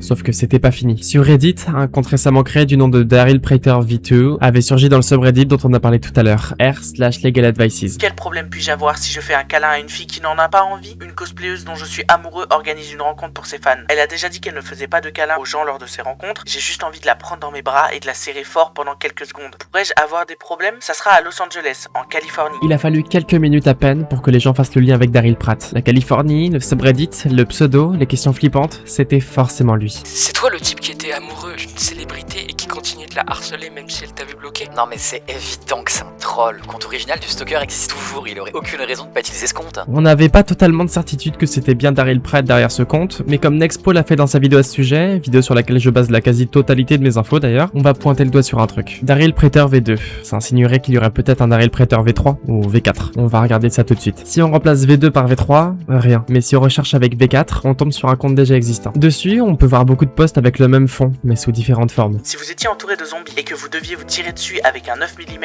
ou un calibre 45, lequel choisiriez-vous? Si quelqu'un se tirait une balle dans la tête avec une balle à pointe creuse de calibre 45, quelles seraient ses chances de survivre? C'était trop spécifique pour être des questions random, surtout quand on sait l'état dans lequel Daryl Pratt était. Il fallait agir. Sauf qu'à l'époque, les gens n'avaient pas directement capté que c'était lui. Alors il continuait à poster encore, toujours pendant que sa santé mentale dégringolait petit à petit. Je veux voir un thérapeute, mais j'ai peur d'être interné contre mon gré. Je suis presque sûr que je vais me suicider, mais je ne veux pas le faire. Je ne pense pas qu'un thérapeute m'aidera, mais je veux essayer. Mais je ne peux pas manquer le travail, sinon je serai licencié. Qu'est-ce que je dois faire? Et on n'aura aucune nouvelle de lui à ce jour, incitant une théorie à refaire surface. Est-ce que Daryl est décédé? Après avoir retrouvé son MySpace, on a su mettre un visage sur ses mots. Mais on pouvait rien trouver de plus intéressant, à part peut-être un compte du même nom sur les forums du jeu Battlefield. Mais est-ce que c'est lui? On sait pas. Est-ce qu'on le saura un jour? Peut-être. Ou peut-être pas. Comme pour l'histoire de la lampe, je vais vous parler d'un post assez connu qui est devenu un pilier de Reddit, mais il est plutôt étrange, à la limite du glauque. Le 8 janvier 2016, dans r/relationships, un contrat Huawei du nom de Wife Going Crazy poste une histoire plutôt longue, mais qui prendra des proportions énormes. Le posteur original, qu'on va appeler Andrew, donne un certain contexte. Il présente sa femme, que nous on va appeler Dolores, comme étant très blagueuse avec un bon jeu d'acteur, très rigolo en général et vraiment cool. Mais un soir, alors que sa femme était malade et qu'Andrew se préparait pour partir en voyage d'affaires le lendemain, ils ont décidé de passer des heures devant Battlestar Galactica, jusqu'à finir la série et débattre sur la fin. Normalement, dans ce genre de moment, tout se passe bien, mais là, c'était vraiment plutôt vénère. Finalement, Andrew est parti se coucher et elle a fait une nuit blanche, sans même réagir quand il est parti ou quand elle lui a dit je t'aime. Ensuite, les jours passent, tout va bien, mais à son retour, Dolores dit ne pas pouvoir le récupérer à l'aéroport, sous prétexte qu'elle avait un cours à la salle de sport. Andrew, perplexe, se fait finalement raccompagner par son meilleur ami avant de pioncer comme jamais dans son lit parce qu'il avait pas réussi à dormir dans l'avion. Bref, le lendemain matin, tôt, il se lève et voit Dolores dans la cuisine en train de préparer des affaires. Étonnant parce qu'elle se lève rarement avant 10h. Andrew lui fait un câlin pour lui dire bonjour, mais elle ne dit rien, elle grogne. Et juste avant de partir de la maison pour aller travailler, sa femme lui tend un sac repas en lui disant It's cold out there, better hug it down. Traduction, il fait froid dehors, il vaudrait mieux que tu te sandwiches. Ouais, si vous vous souvenez de l'histoire de EA Video Games, c'était un peu le même problème. On peut pas traduire ce genre de phrase. Huggy, c'est un mot qu'on utilise pour parler d'un sandwich, et mettre ce mot dans ses tournures de phrases, ça colle juste pas. Si on traduit grâce à DeepL ou Google Traduction, on nous suggère les phrases Il vaudrait mieux se mettre à table. Ou sinon même Je ferais mieux d'aller me coucher. C'est très flou, mais ça reste assez bizarre dans ce contexte où Dolores ne parle presque plus et ne fait que de grogner en évitant Andrew. Bref, après lui avoir dit ça, elle le laisse dans l'incompréhension et part aux toilettes en claquant la porte. Il essaiera de lui envoyer des messages pour mieux comprendre ce qui s'était passé et elle répondit que tout allait bien, qu'elle l'aimait et elle lui demandait d'arrêter de se comporter bizarrement. Au final, Andrew finira par penser que c'est juste une énorme blague comme elle a l'habitude de faire, donc il relativise et il se casse moins la tête à essayer de comprendre. Sauf que cette histoire recommence le lendemain et le surlendemain encore et ainsi de suite. Andrew finit par craquer et l'engueule à travers la porte des toilettes pour lui demander d'arrêter, mais elle ne dit toujours rien. Et le soir, comme d'habitude, elle continue de dire que tout va bien et qu'il s'imagine des choses. La tension commence à s'installer dans le couple. Ils ne dorment plus ensemble, il l'a même entendu en parler à sa mère au téléphone. Il ne comprend plus rien. Il aborde l'idée de démarrer une thérapie de couple, mais Dolores n'est pas du tout de son avis et le persuade qu'il devient fou. C'est là qu'il débarque sur Reddit pour demander des conseils, mais les choses évoluent très vite. Alors Andrew apporte une nouvelle update assez tôt. Le matin même où il l'écrit, il dit qu'il est victime du sale migraine et qu'il est parti voir dans le frigo pour se faire un smoothie protéiné, mais le frigo a été vidé. Dolores n'était nulle part, mais elle retrouve quand même un sac de nourriture avec un post-it avec marqué It's cold out there, better hug it down, scotché sur la porte d'entrée. En sortant dehors, il remarque que la voiture de sa femme est toujours là et qu'elle était sûrement partie en balade dans une ville à côté d'ici. Il décide d'attendre 1 heure, le temps d'avoir de ses nouvelles ou d'avoir un message de la part de ses parents, mais rien. Alors il décide de les appeler, mais il entend comme une dispute en fond. Il ne comprend rien et l'appel se coupe au bout de 30 secondes. Alors il démarre sa voiture et il part tout de suite chez eux. Voilà le premier post de Andrew, qui prit énormément d'ampleur sur Reddit dans les 24 heures qui suivirent. Beaucoup de gens posèrent leurs questions, mais rien n'était trop clair. Il était aussi perdu que. 4 jours plus tard, le 13 janvier 2016, il poste la suite de l'histoire et l'ambiance change du tout au tout. Andrew nous annonce qu'il est sous sédatif et que sa femme n'y est pour rien. Il prend apparemment du Benadryl pour traiter son allergie contre les poils de chat de Dolores et qu'il avait même l'habitude d'en prendre jusqu'à 5 ou 6 lors des nuits où il avait du mal à respirer, alors que la dose maximale recommandée est de 3 à 4 comprimés par jour. C'est qu'un petit détail pour l'instant, mais on y reviendra plus tard. Si vous vous souvenez, il était parti en voiture pour aller voir les parents de Dolores à la recherche de réponses. Mais sur le chemin, il commença à ressentir un énorme mal de crâne et il arrêta le moteur pour se poser un moment. Il finira par prendre une chambre d'hôtel histoire d'éviter de se mettre en danger sur la route, dans l'espoir de continuer le trajet le lendemain. Alors après une belle poignée de Benadryl, il se rendormit. Arrivé chez les parents de sa femme le lendemain soir, il aperçut sa voiture devant la maison, mais se décida quand même de sonner. Son père lui ouvrit la porte, surpris, pendant qu'Andrew transpirait énormément et qu'il avait du mal à parler. Là où le père de Dolores avait toujours été gentil avec lui et qu'il lui parlait calmement, cette fois, il semblait juste inquiet et terrifié. Incompris, Andrew se mit à pleurer et sortit le sac en carton que Dolores lui avait préparé pour expliquer la situation. Sa femme débarque à la porte, effrayée, et lui demande de se calmer. Andrew ne comprenait plus rien. Elle sort son téléphone et lui montre une vidéo qu'elle a prise de la fois où elle avait claqué la porte de la salle de bain pour l'éviter. Et contrairement à ce qu'il avait pu dire dans son premier post, il était pas seulement en train de l'engueuler parce qu'il ne comprenait pas le délire derrière le fameux Better Hug It Down, mais il était surtout en train de lui crier de sortir. Et elle lui montre une autre vidéo, mais cette fois-ci un plan fixe d'Andrew avant d'aller au travail, immobile devant une porte, le regard vide. Et une autre qui prouve qu'il avait un comportement beaucoup plus agressif et moins cohérent quand il rentrait du travail que dans ses souvenirs. En cherchant des vidéos dans la galerie de son téléphone, Andrew ne retrouve que des photos prises à la va-vite du sol et de ses pieds, et c'est là qu'il commence à ressentir des vertiges et une sorte de nausée assez puissante. Il se fit hospitaliser immédiatement, et on lui annoncera plus tard qu'il fait de l'acathysie, un phénomène qui arrive chez beaucoup de personnes mentalement instables et qui crée des sortes de besoins incessants de bouger. À son réveil à l'hôpital, il parlera de sa prise de Benadryl et tout deviendra beaucoup plus clair. Un jour, quand il a remarqué qu'il en avait plus à la maison, il est allé chercher ceux de sa femme, qui était aussi allergique aux poils de chat, et il trouva un flacon avec des comprimés qui avaient la même tête. Sauf que dans ce flacon, c'était pas du Benadryl, mais du Seroquel, qui en plus d'avoir des effets antihistaminiques, est surtout un antipsychotique assez puissant, ou si vous préférez, un antidépresseur. On le connaît assez peu sous ce nom, mais pour les gens à qui ça parlera, son nom commercial, c'est la kétiapine. Et oui, et à forte dose, ça peut être très dangereux et avoir des effets secondaires assez lourds. Les deux comprimés étant en rose, Andrew fera cette erreur sous la fatigue et en prendra 6 d'un seul coup. Et il recommencera dans les jours qui suivirent. Ensuite, les médecins soupçonnaient 2 choses. Soit la surdose de kétiapine l'avait plongé dans un état maniaque, soit ça lui faisait développer une schizophrénie. Alors on lui posa des questions sur les antécédents psychologiques de sa famille. Dolores abordera le sujet avec les parents d'Andrew, qui disaient n'avoir jamais eu quoi que ce soit, excepté pour le grand-père, qui avait un caractère assez difficile et qui souffrait de délire. Ça n'avait jamais été diagnostiqué et il est décédé assez jeune, mais ça nous révélait la piste la plus probable. Andrew était peut-être schizophrène depuis le départ. Waouh.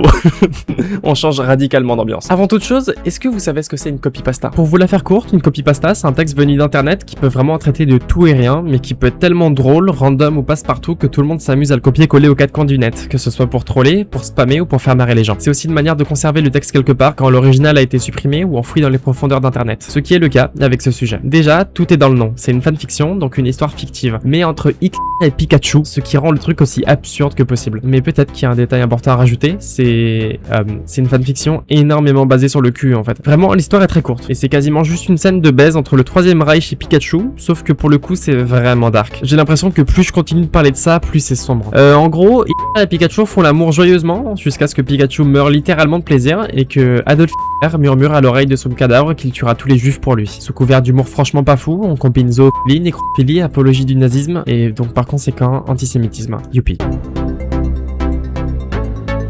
Un jour, au beau milieu du subreddit r/advice, visité par des millions de personnes chaque semaine, un post en particulier attire plus de gens que d'habitude. Écrit par un certain u/snapfingers, le titre est très annonciateur. Je vois et entends des choses qui n'existent pas. Ces derniers temps, je vois et j'entends des choses qui n'existent pas, encore plus souvent que d'habitude. La plupart du temps, ce sont des petites choses, comme apercevoir des araignées sur moi du coin de l'œil, puis les regarder et elles disparaissent. Plus rarement, j'ai des hallucinations visuelles complètes. La dernière remonte à quelques années, alors que je sortais les poubelles. La silhouette d'un enfant à 4 pattes a foncé sur moi, puis a disparu quand je le regardais. Brûler des choses dans ma maison ne résout rien. En parler leur donne de la force. Et cette force s'accumule jusqu'à provoquer des nuits cauchemardesques où je suis envahie. Je ne veux pas que les médecins s'en mêlent. Ils m'ont déjà traité comme un cobaye pour d'autres raisons médicales. Et je ne veux pas que ça se reproduise. Je suis surtout curieux de savoir si quelqu'un a déjà vécu ça et comment il s'en est sorti. Je pense que vous commencez à avoir quelques patterns. Il n'y a aucune surprise. Comme pour l'histoire d'Andrew dont on a parlé il y a 2 minutes, Snapfingers présente des symptômes liés à la schizophrénie ou encore à la paranoïa. Des choses qu'il peut voir ou entendre et que son cerveau interprète mais qui ne sont pas là. Ça peut même faire un peu penser au phénomène qui arrive quand on a l'impression de voir des petits points noirs du coin de l'œil qui sont finalement des cellules mortes, sauf que là, c'est plus intense que ça, et surtout beaucoup plus psychologique. Pour rester un peu dans le thème du délire, le même jour, l'utilisateur publiera un post dans le subreddit r/ask. Si je m'arrache le doigt, pourrait-il être attaché ou réattaché ailleurs? Et là où beaucoup de gens restaient perplexes, d'autres s'inquiétaient pour son état, parce que c'est pas normal d'avoir une activité et des questions aussi spécifiques sans aucun passif ou antécédent psychologique, à moins que la personne soit intéressée par des sujets étranges, c'est aussi possible. Un peu plus tard, dans r/confession, il revient. Aussi loin que je me souvienne, je pouvais voir et entendre des choses qui n'étaient pas réelles, et c'est toujours le cas. Il y a quelques temps, en 2008, j'étais en train d'assembler une étagère quand une grosse masse noire est apparue de nulle part et a englouti mon bras. J'ai eu tellement peur et elle remontait jusqu'à mon visage. Alors j'ai commencé à la frapper avec la perceuse. Au deuxième coup, je me suis fait mal au bras et l'hallucination s'est dissipée. Tu devrais consulter un professionnel de la santé mentale pour ton propre bien. Je n'ai pas vraiment envie de me retrouver coincée dans une maison de fous. Cela a été échangé entre médecins. Rien n'en est vraiment sorti. 90% du temps, tu comprends pas ce qui se passe, mais tu peux toujours travailler et conduire. Je dois juste ignorer ça en public. Ils ne font généralement rien si je les laisse tranquilles. On se retrouve donc dans un schéma où Snapfingers préfère vivre avec son trouble sans traitement, autant pour pas se fatiguer que pour éviter de devenir un cobaye, comme il le dit si bien. C'est évidemment pas une bonne solution. Vivre avec ce genre de trouble, ça n'est pas normal, il faut en parler à des professionnels le plus tôt possible. On ne sait jamais quand est-ce que ça peut empirer, et surtout comment est-ce que ça peut empirer. Quand même, dans le but de répondre aux questions des plus intéressés, il apporte tous les détails possibles, mais en prenant toujours autant de pincettes, comme c'est devenu son quotidien. Sauf que ça n'empêchera personne d'avoir ses propres théories, comme l'utilisateur u/opinions cause trouble. Je me demande si tu as la capacité de voir dans une autre dimension. Pourquoi quand on voit plus loin que les autres, on est considéré comme un atout, alors que quand on voit des choses que les autres ne voient pas, on est fou? Ok, alors là, je vais pas dire que c'est dangereux, mais faire passer des hallucinations et un trouble schizophrénique pour un pouvoir, c'est clairement de la romantisation. Ça idéalise complètement quelque chose de vraiment sérieux. Snapfingers dira qu'il appelait lui-même les araignées de ses visions des araignées interdimensionnelles. Et ça, c'est sans parler d'une personne de Discord avec qui Snapfingers aura été en contact et qui lui disait que ces hallucinations étaient des sortes d'anomalies dimensionnelles et qu'elles avaient lieu à cause de la réalité qui devenait plus faible à certains endroits, laissant penser qu'il avait peut-être des pouvoirs surnaturels depuis le départ. Non,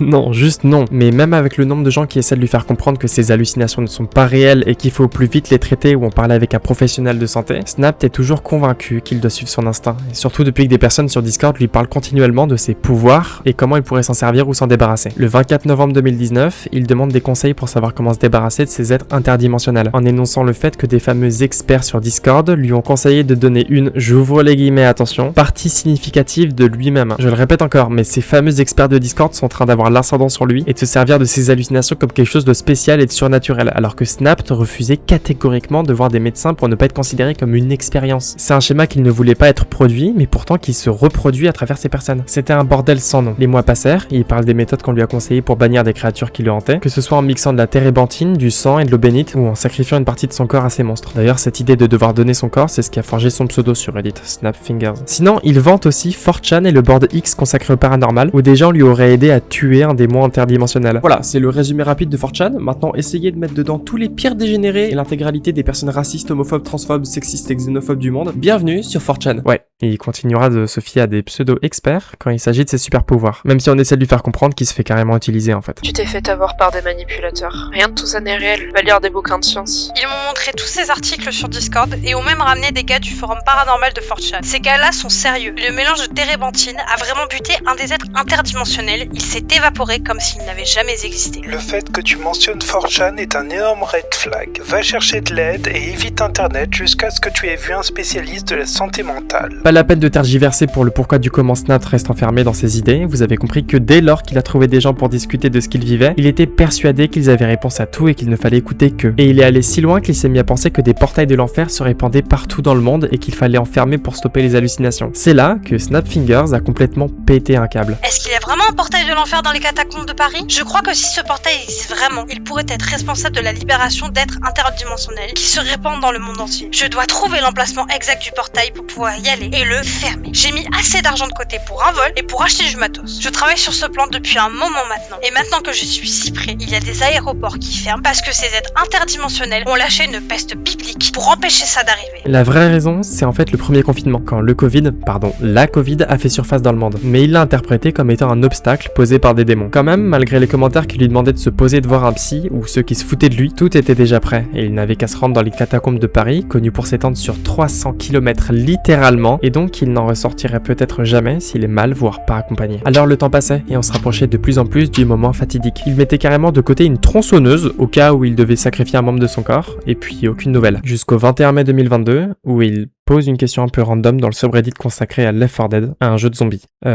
Quoi? On n'a rien. Aucune info. Aucune nouvelle à propos de ce qui s'est passé à Paris. Est-ce qu'il a fini par voir un médecin? Est-ce qu'il s'est lui-même rendu compte du danger dans lequel il allait se mettre? Personne ne savait. Est-ce qu'on le saura un jour? Probablement pas. La seule chose qu'on aura d'intéressant de sa part, c'est son profil Reddit qu'il changera dès son retour sur le site. Je ne suis pas mort et j'ai renoncé à ces histoires de portail. Je veux simplement qu'on oublie tout ça ou qu'on considère ça comme des conneries. Je ne veux plus être hanté par le fantôme de ce passé. Je veux tourner la page. Un message qui signe peut-être la good ending d'une histoire qui a failli très mal se passer. L'histoire d'un homme rongé par des démons dans sa tête et qui a fini par devenir la risée de Reddit, mais aussi le jouet de certains inconnus très mal intentionnés sur 4chan et Discord.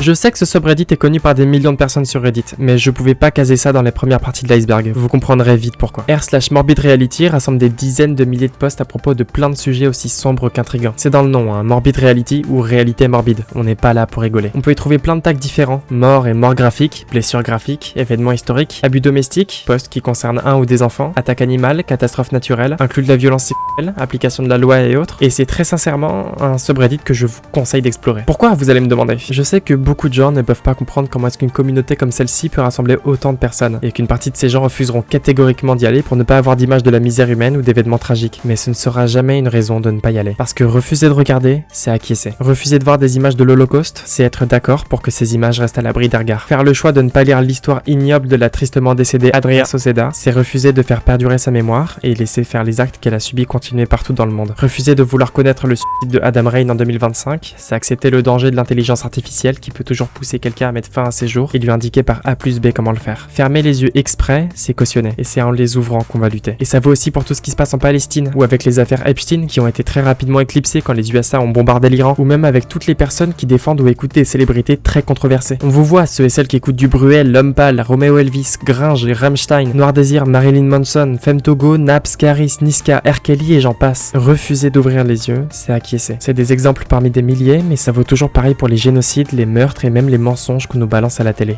Tout. J'avais besoin de me servir de subreddit comme prétexte pour aborder le sujet, parce qu'en plus de vous rediriger vers une mine de connaissances, ça me permet de faire passer un message que tout le monde est à mesure de comprendre. Enfin bref, ne fuyez jamais la vérité et ne vous contentez jamais de celle que vous créez. Juste un petit disclaimer, quand je dis que je vous recommande d'aller sur ce subreddit, je précise, n'y allez pas les yeux fermés. Vraiment, c'est un subreddit qui peut être dangereux pour les âmes les plus sensibles et même pour les âmes entre guillemets normales. Pendant le montage, je suis quand même tombé sur une photo d'une femme qui a été décapitée. Il y avait aucune censure, tout était bien visible. Alors vraiment, faites très attention à ce que vous voyez sur ce subreddit si vous décidez d'y aller. Il y a des tags dont je vous ai parlé, ce n'est pas pour rien. Donc si vraiment vous faites le choix d'y aller, faites très attention à ce sur quoi vous cliquez, même s'il y a toutes les images qui sont floutées, vous avez forcément envie de cliquer dessus pour voir ce que c'est. C'est peut-être l'un des subreddits les plus choquants sur lesquels j'ai pu tomber, mais vraiment très sincèrement les plus intéressants. Donc si vraiment il y a une partie de vous qui souhaite y aller, regardez directement les tags avant de cliquer sur quoi que ce soit. Sinon vraiment vous pourrez tomber sur des choses qui vous marqueront à jamais. Je préfère préciser quand même parce que j'ai pas envie qu'on pense que j'incite les gens à regarder un subreddit qui contient quand même beaucoup de gore dessus. Enfin bref, comme ça vous êtes vraiment au courant. Je vous laisse avec la suite de la vidéo. Quand même, je le répète, faites attention.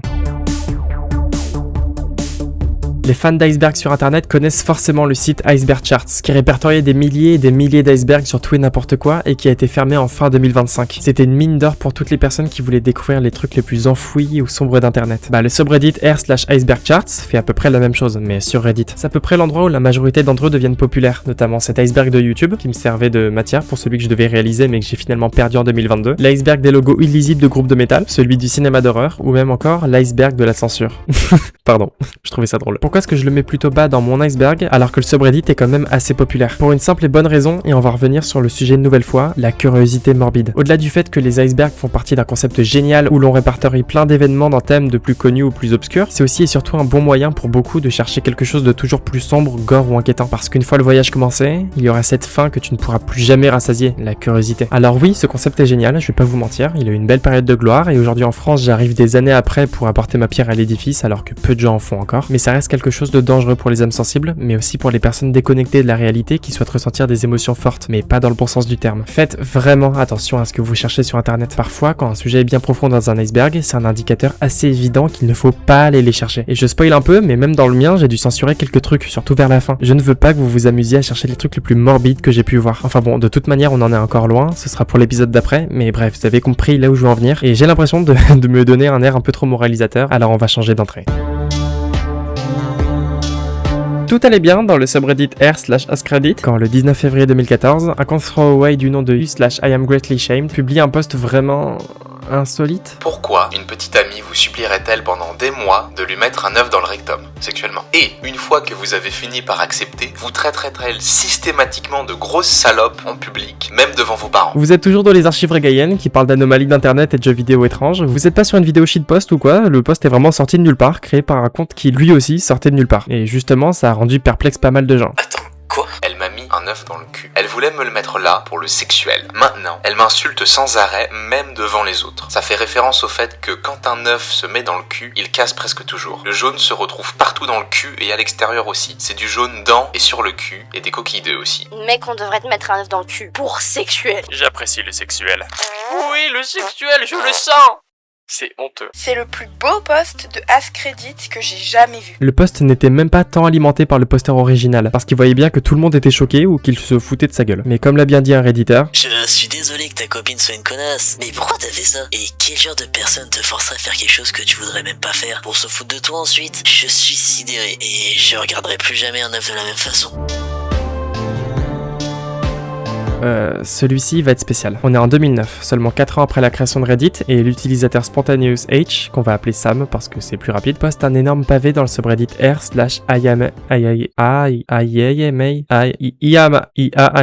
putain, qui était tout récent encore et où des dizaines de milliers de gens postaient des témoignages ou des histoires pour faire concrètement une FAQ. Dans son message, il explique que c'est un homme de 24 ans responsable, avec un master en poche et actif dans le monde du travail. Il confirme avoir peut-être fumé quelques jours dans le passé, mais comme beaucoup d'adolescents dans le monde, donc c'est vraiment anecdotique. Mais un jour, quand Sam se balade à Washington Square Park, il croise le chemin d'un homme assez discret et suspect qui était assis sur un banc devant lui et qui lui demande s'il a besoin de quelque chose. Sam sait pertinemment que cet homme est un dealer, parce que c'est généralement avec ce genre de phrase qu'il s'approche des gens. Et honnêtement, ça le dérange pas tant. Il estime qu'il a pas assez profité de la vie et que c'est peut-être le moment de tester, juste pour vivre une nouvelle aventure. Après un peu de conversation, les deux hommes s'échangent leurs numéros et se retrouvent plus tard dans un fast-food. L'échange se fait et Sam rentre chez lui avec de l'herbe, ce qu'il voulait prendre à la base, et un petit paquet d'héroïne en bonus. Il arrive en sueur et étale plus de la moitié de son petit sac d'héroïne sur sa table basse, avant de la sniffer avec un billet de $1. Il a fallu quelques minutes avant de ressentir la sensation la plus agréable de toute sa vie. Sam le décrit comme un orgasme multiplié par 10 qui ne s'arrêtait jamais. Il comprenait enfin pourquoi les gens en devenaient vraiment dépendants, là où avant il avait seulement des préjugés liés à ce qu'on voyait dans les films et dans les séries. C'est après ça qu'il en parlera sur Reddit, disant qu'il était fier d'avoir franchi le premier pas et qu'il n'allait pas recommencer pour éviter la dépendance et les dangers sur sa santé physique et mentale. Beaucoup de gens finiront quand même par lui faire la morale, par s'inquiéter ou se foutre de lui, mais Sam restait fermé sur son idée et il était tellement sûr de lui qu'il voulait comparer l'héroïne à la cocaïne. Le compte de Spontaneous H était devenu très calme d'un coup, on voyait moins de posts apparaître et de plus en plus de silence refaire surface. Il a fallu attendre le 27 septembre 2009 pour avoir de ses nouvelles. Il y a 2 semaines, j'ai essayé l'héroïne une fois pour m'amuser. J'en consomme depuis et j'ai pris une injection pour la première fois aujourd'hui. Demandez-moi n'importe n'importe quoi. Bordel. Sam va au narcotique anonyme, commence à s'injecter de l'héroïne dans le sang après seulement 2 semaines de consommation et se renseigne pour avoir un dealer pour moins cher. Son message est triste, inconscient du danger et juste déprimant en fait. On voit clairement un gars qui avait tout perdre toute son âme en la troquant contre de la drogue. Et même quand tout Reddit se met en colère contre lui, ça ne fait qu'aggraver son état mental. Sa copine finit par être au courant, il devient dépressif et il essaie de continuer à aller au travail le même jour dans un état second. Je ne peux pas arrêter de pleurer. Au diable l'héroïne, j'emmerde ma vie. L'héroïne a pratiquement foutu ma vie en l'air en moins de 2 semaines. Je veux juste mourir. Il disait aussi plus tard ne plus avoir envie de reprendre de la drogue, mais il annoncera quand même l'année d'après, en 2010, qu'il avait été interné en hôpital psychiatrique à cause d'une overdose qui a failli le tuer. Puis plus rien. Rien du tout. Pas de nouvelles de Sam, de sa communauté, de son addiction, on n'avait plus aucune nouvelle. On attendra des années et des années. On se demandait s'il était mort ou s'il avait juste réussi à tenir le coup et trouver une solution à ses problèmes. Et ça, on le saura plus de 6 ans plus tard, le 8 janvier 2017, dans le subreddit r/opiates recovery, connu pour rassembler une grande communauté d'anciens addicts aux opiacés et aux drogues dures en général. Je suis maintenant sobre depuis presque 6 ans, sans drogue ni alcool, et la vie est belle. C'est trop difficile pour moi de revenir en arrière, et même de lire la plupart de ce que j'ai écrit ici, il y a 7 ans. Peut-être qu'un jour j'en serai capable. Merci pour tous ceux qui m'ont contacté au fil des années. J'espère que tout le monde ici pourra se rétablir et obtenir l'aide dont il a besoin. Et 3 ans plus tard, le 25 septembre 2021, je publie simplement pour faire savoir aux gens que je suis toujours en vie, sobre et que je vais bien. Merci à tous ceux qui m'ont contacté par message au cours des dernières années, et désolé si je ne peux pas tous vous répondre. Quand on veut, on peut.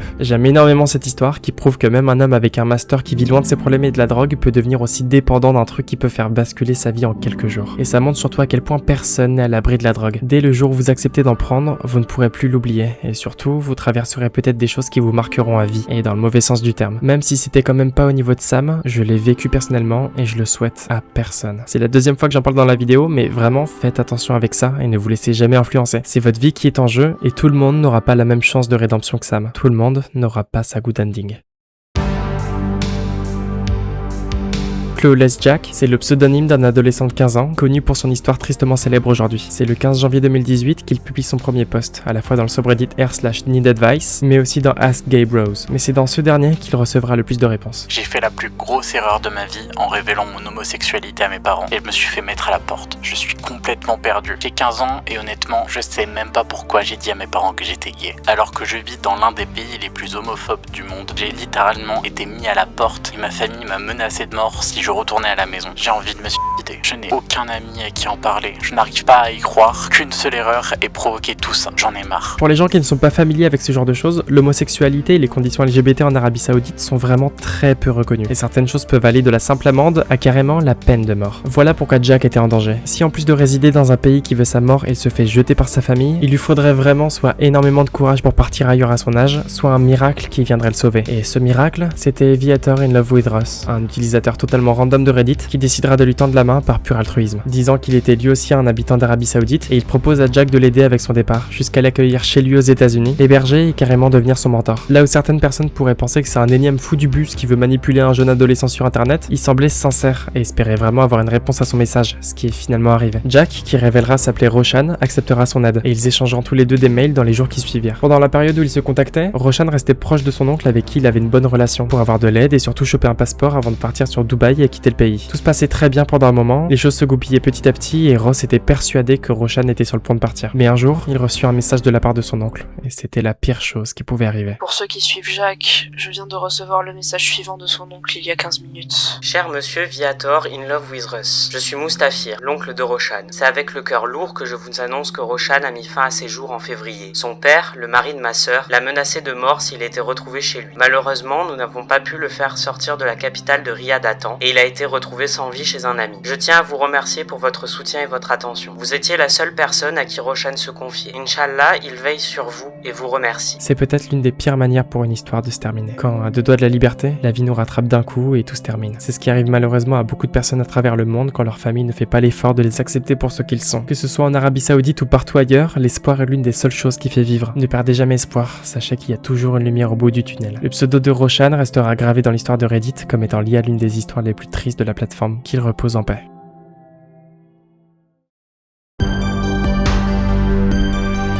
On se rapproche de la fin de cet épisode et que je vous prévienne, les 3 derniers sujets vont être trash ou sinon plutôt tristes. Alors si vous êtes sensible, soit vous vous arrêtez là et je vous renvoie vers l'outro de la vidéo, soit vous prenez le risque d'aller plus loin. C'est votre choix. Le 50-50 Challenge, c'est un challenge qui s'est fait connaître aux alentours de 2016 et très popularisé grâce à YouTube, qui consiste en une seule chose. Vous avez un post avec une image qui est rattachée et floutée, et son titre vous indique clairement soit vous tombez sur un truc drôle ou mignon, soit vous tombez sur un truc gore ou affreusement triste. Même si la plupart des personnalités célèbres qui faisaient le challenge ou des vidéos dessus comme Markiplier censuraient les images pour ne pas choquer les viewers, bah forcément, à partir du moment où tu mets en avant du trash, les gens auront envie de voir. Et c'est exactement la raison pour laquelle même encore aujourd'hui, le subreddit r/5050, présent depuis 2013 quand même, a continué à s'étendre des années plus tard. Un conseil est toujours le même, n'y allez pas. Ça ne sert à rien et c'est littéralement une sorte d'apologie de la curiosité morbide. Tu as un choix, et même si tu peux aussi faire celui du non-choix, tu décides de cliquer parce que c'est du gambling avant tout. Cette curiosité qui vous pousse à savoir ce qu'il y a derrière ce texte ou cette censure, c'est déjà ce qui devrait inciter quiconque à partir, mais c'est pas suffisant. T'as une chance sur 2 de tomber sur un hot dog ou un cadavre brûlé, alors tu cliques et tu tombes sur un cadavre brûlé. C'est aussi con que ça, et pourtant ça suffit pour que le 50-50 Challenge devienne quelque chose de très populaire au milieu des années 2016, que ce soit aux États-Unis, en France ou partout ailleurs. C'est le même niveau de bêtise que le Cinnamon Challenge, le Blue Whale Challenge qui n'a malheureusement pas été assez pris au sérieux au début, ou même le Challenge. Et oui, je vais censurer parce que je veux vraiment pas du tout que vous allez chercher ça, même si on en retrouve très peu d'archives, mais qui concrètement était une série de 10 vidéos de plus en plus gore et qui se terminait par des choses que je peux vraiment pas vous décrire. S'il vous plaît, plus jamais de défis comme ça. Vraiment. Celui-là, on va le survoler assez rapidement. r/deadredditors sert de lieu de commémoration pour de nombreuses personnes de la plateforme qui souhaitent se réunir autour d'une communauté en deuil ou qui veulent annoncer le décès de quelqu'un qui leur a été cher ou qui a été important sur Reddit. Même si c'est un subreddit assez peu connu, c'est quand même beaucoup de gentillesse et de respect qui y réside. Une femme qui rend hommage au compte Reddit de son père décédé, une vieille connaissance du lycée, un homme qui s'est sacrifié pour manifester pour la Palestine, beaucoup de noms, beaucoup de calme, mais qui dégage une sérénité et une paix rarement vue sur Reddit. Et de l'autre côté du spectre, r/Watch, une communauté de 105 000 personnes régulières et où les redditeurs en détresse apportent leurs confessions, souvent à 2 doigts de la fin. Ça va être dur de parler de ce subreddit sans prendre de pincettes, très dur. Et je m'en veux très sincèrement de pas pouvoir en dire grand chose. Parfois, quelques personnes ont la chance d'avoir quelqu'un qui les écoute et les conseille, mais pas tout le temps. Il peut arriver que certains posteurs ou posteuses ne donnent pas de nouvelles suite à leurs messages, et c'est peut-être le plus douloureux à avoir. Comme avoir des centaines de personnes devant nous, mais avec cette impression de pas pouvoir toutes les sauver. Certains messages passent malheureusement loin du regard des autres, quand d'autres arrivent à attirer un peu plus l'attention, mais les émotions sont toujours là. Ce sentiment qui règne, qui pointe l'absurdité d'un monde et de la vie, qui nous pousse à penser qu'il n'y aura jamais de solution aux mots, peu importe les mots qu'on y met. Mais même si je me répète en disant ça parce que j'ai abordé le sujet plusieurs fois en vidéo, je peux vous assurer qu'il y a toujours une solution, et ce n'est peut-être jamais celle à laquelle on pense en premier. C'est toujours une bonne chose de faire le premier pas vers l'acceptation et de parler de ses problèmes, même sur Reddit, et puis même parmi les gens dont on n'a plus de nouvelles, il y en a sûrement une énorme partie qui se porte mieux aujourd'hui et qui se bat pour affronter ses problèmes. Et peut-être que vous en faites vous-même partie. Le chemin est difficile et jonché d'obstacles, mais vous y arriverez. On vous écoute et on vous croit.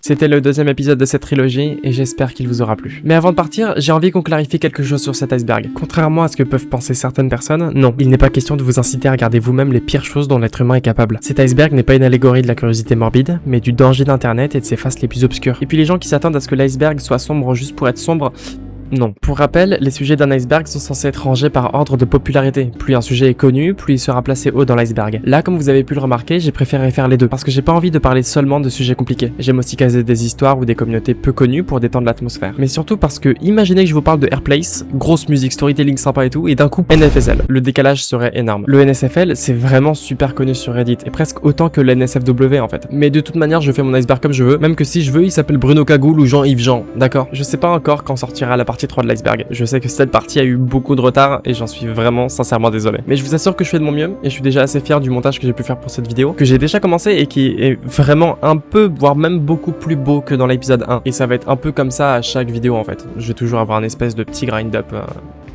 petit step-up au niveau du montage quoi. Juste pour prévenir, l'épisode 3 de l'iceberg sera vraiment l'épisode le plus hard et le plus dark de la chaîne. Les sujets que je compte aborder là-dedans seront vraiment tout sauf joyeux et je conseille toutes les personnes un tant soit peu sensibles, voire même un tout petit peu sensibles, à ne pas la regarder. Ça va vraiment être très dark. Ou au moins si elle sort, vous pouvez juste tout skip jusqu'à la fin de l'iceberg parce qu'on va avoir une énorme conclusion. On a des questions auxquelles on doit répondre parce que cet iceberg a un but. Il n'est pas fait juste pour faire joli. Bref, merci encore d'avoir suivi cette vidéo, ça me fait vraiment super plaisir. N'hésitez pas à la booster sur mobile parce que vous vous rendez pas compte mais ça aide énormément. Et surtout, liker, abonner, commenter surtout. Ça peut être vraiment cool de pouvoir communiquer, etc. N'hésitez pas non plus à écouter ma musique sur Spotify et Bandcamp. N'hésitez pas à rejoindre mon serveur Discord où il y a quand même pas mal de gens qui discutent. On est à l'aise à l'intérieur, c'est vraiment cool. Vous pouvez aussi me suivre sur Insta, Twitter je l'ai pas parce que c'est c'est Twitter quoi, c'est à chier. Aussi ma chaîne secondaire où je risque peut-être de sortir quelques vidéos de temps en temps, on sait jamais vraiment, parce qu'avant je faisais du gaming dessus, mais j'ai décidé de tout mettre en non répertorié, parce que je veux vraiment que ce soit la chaîne secondaire des psys, pas une chaîne secondaire de gaming où je sais pas quoi faire, genre une espèce de chaîne poubelle, c'est... flemme. Bref, j'ai vraiment très hâte de pouvoir vous proposer la partie 3 de l'iceberg qui sera extrêmement dense, mais qui nous servira à répondre à la problématique principale et aussi à la question de pourquoi est-ce que j'ai créé les archives régaliennes. Ça va être bien.